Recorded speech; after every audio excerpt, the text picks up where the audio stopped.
and we're going to go over something that's a very common question to us, and that is installing pot lights in the basement ceiling.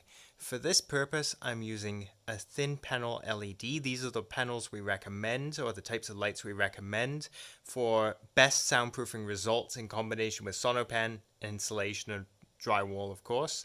I'm going to show you two different types of methods, one with resilient channel and one without. So what you want to do is you want to install your sonopan. I've mocked this up for illustration purposes. Again, it's not exact, of course, because I've only got little pieces of resilient channel here, but for illustrative purposes, it will do the job for today. So what you want to do is you want to install the sonopan right against the joist. Take a drill bit and drill a hole in the sonopan. You'll see it's just a relatively small hole. It's okay if it's a little bit messy, that's fine. Then what you want to do is take the box that these come with, and you'll see it's got a little pigtail wire. And you would, of course, have these installed ahead of time, but as you're installing the sonopan, you would want to feed this wire through, just like this.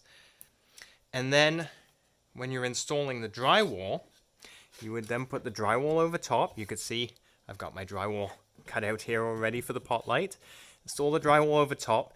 Fill this little hole that you've made with acoustical sealant. So you would hook these two up, and then your light sits flush there.